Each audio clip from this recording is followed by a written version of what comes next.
Last night I just listened to the most amazing and inspirational choir, and I just had to give this episode on incremental growth and progression. I'm so excited to talk to you about what I discovered watching this incredible choir, and most especially this conductor. Join us today as we talk about how we can transform our lives from the lessons learned watching this choir. Stay tuned.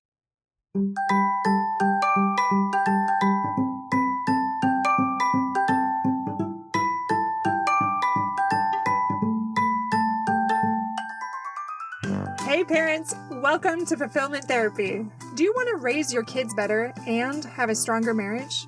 Are you up late at night researching marriage and parenting tools and self-care tips? Do you start each day hoping for deeper connections and less chaos, but it ends with family arguments and going 12 different directions again? My name's Kendra, wife, mom, therapist, and growth enthusiast. It wasn't until I discovered how to fulfill my unmet needs that I was finally able to show up as my best self as a spouse and parent. I realized that by meeting my needs, I could more fully meet the needs of my family with more energy and less resentment. In this podcast, I teach parents skills like boundary setting, prioritizing personal needs, communication, and claiming ownership. Just like my clients, you'll be shocked by the improvement in your marriage, parenting, and personal life when you focus on fulfilling your important unmet needs. Ready to prioritize yourself so you can quit mentally throat punching people? Then grab those earbuds and head outside, and let's walk and talk.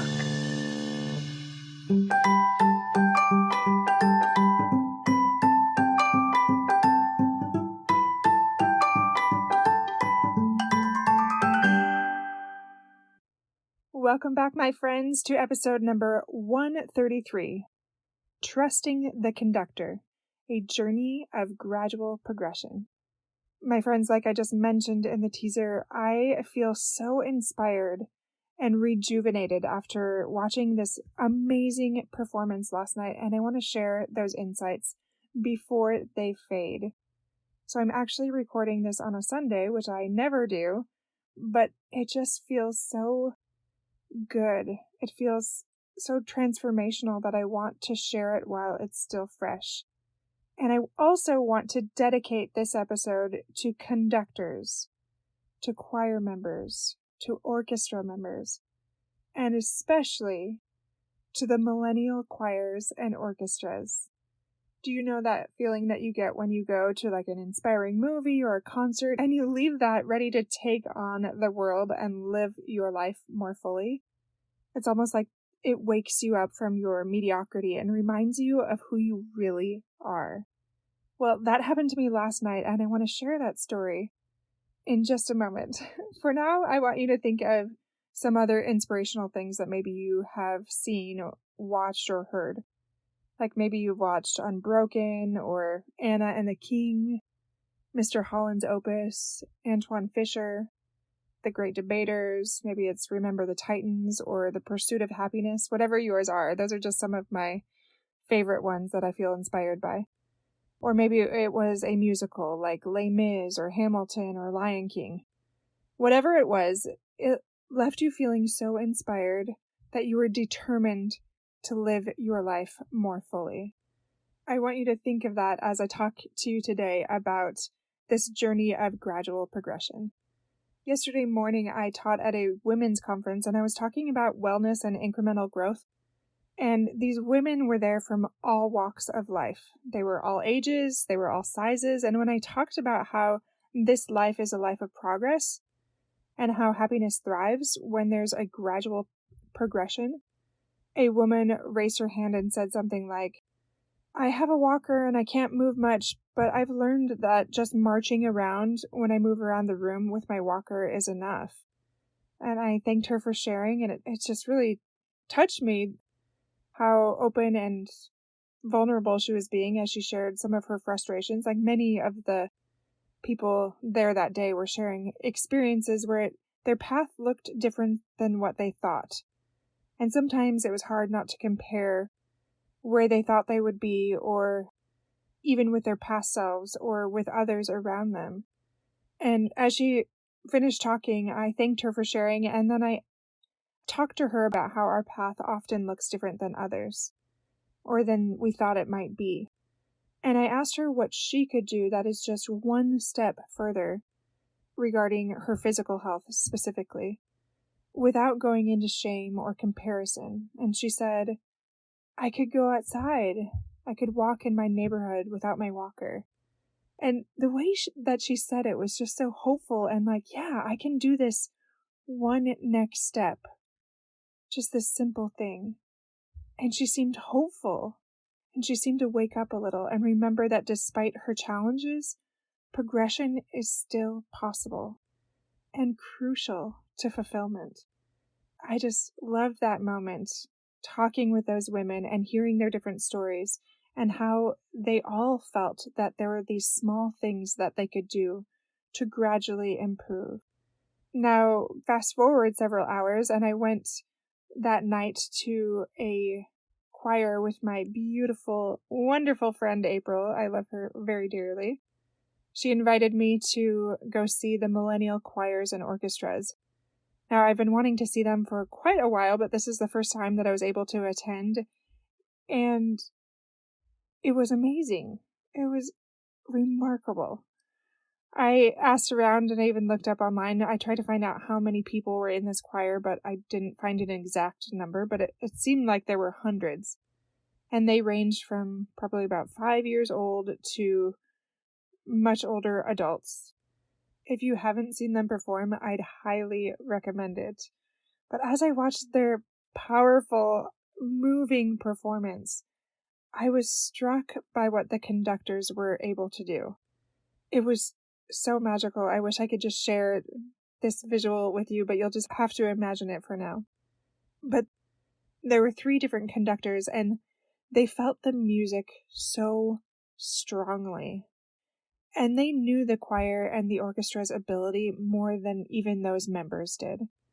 And that's largely because those conductors have honed their expertise and lived a higher law themselves to become their best. And as they've done so, they've learned how to bring out that greater potential in each one of their members in that choir and that orchestra. And not only that, but they see just how much more the members are capable of, both individually and collectively, which, as I realized sitting in that crowd last night, was so much more than they could ever be alone. And it was so inspirational. I couldn't help but make the parallel to the Savior. And I realize not all of my listeners are Christian, so if you're not, just imagine any wise mentor that you really value and respect.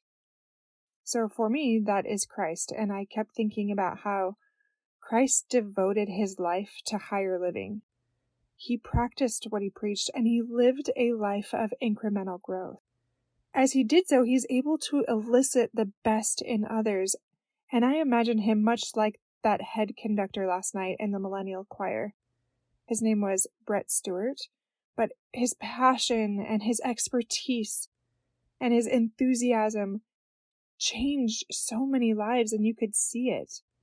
You know how incredible conductors use their entire bodies to draw out more from their members?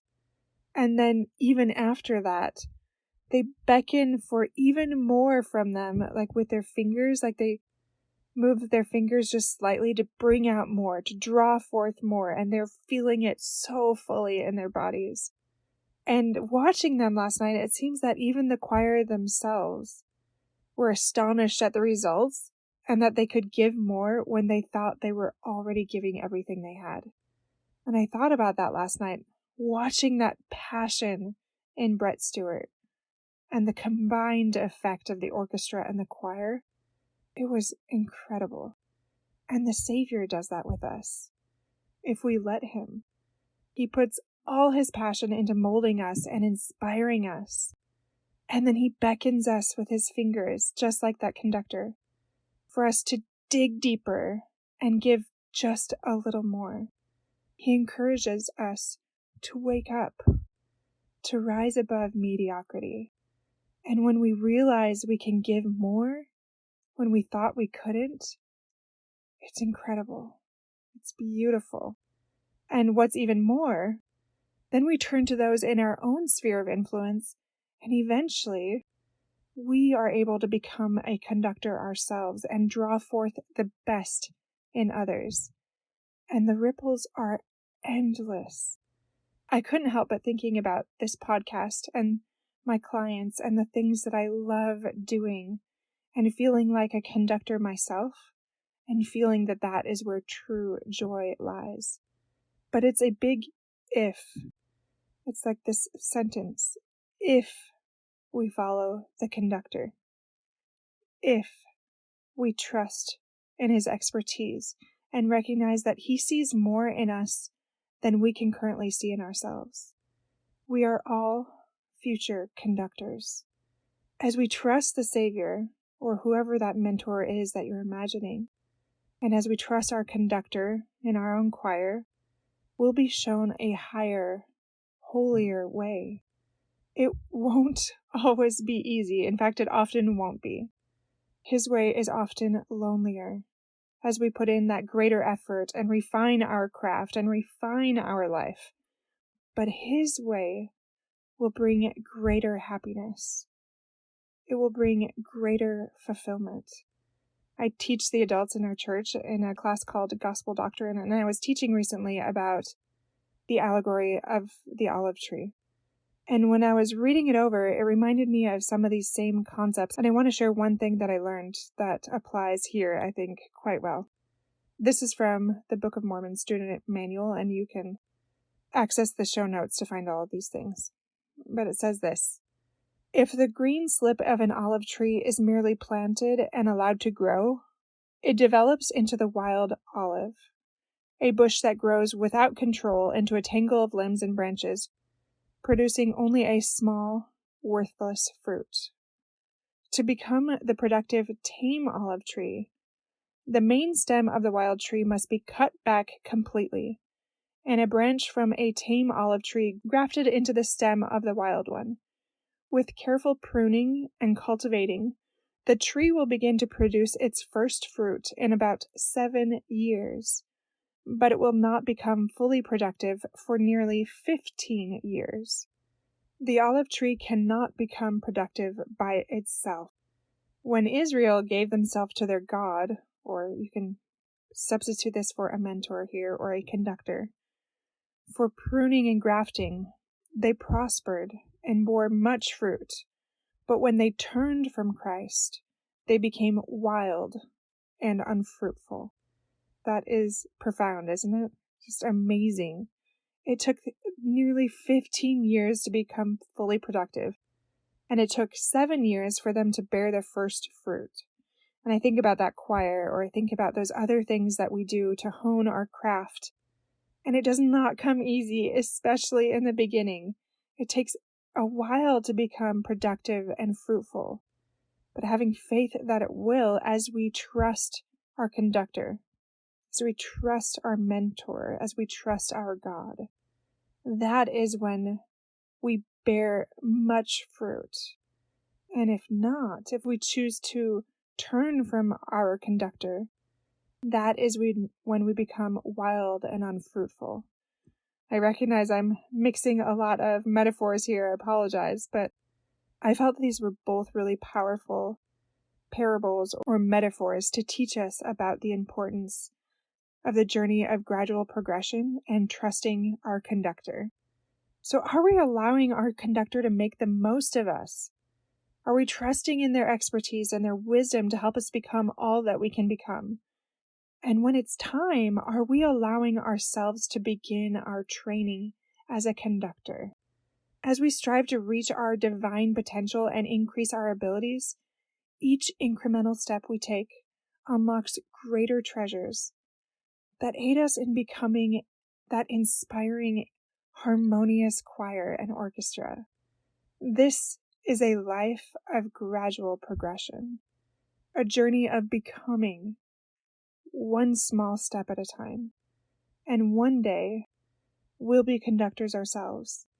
helping other people realize their own divine potential.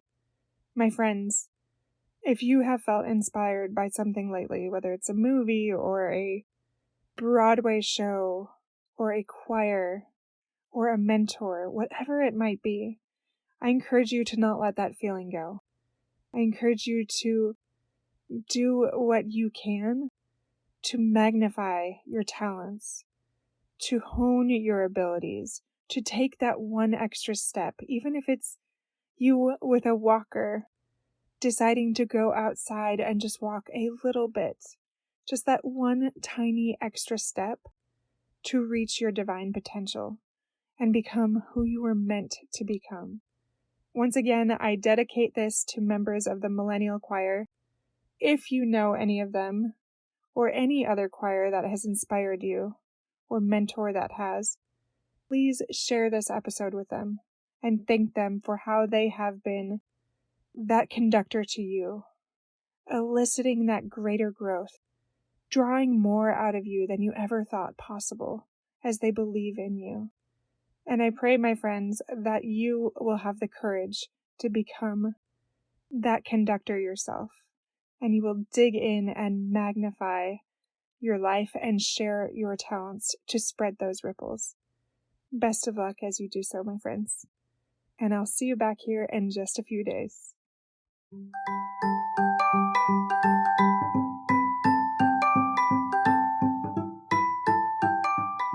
Hey friends, I hope you enjoyed today's episode. If you did, chances are someone else would too. Would you take 30 seconds to share this with a friend who's looking for greater family fulfillment? And while you're sharing, tell me what you think about the show by leaving a review on Apple Podcasts. It refuels me when I hear this podcast is helping you. No matter what your house or your hair looks like, I'll meet you back here every Monday and Thursday morning for more episodes. Until then.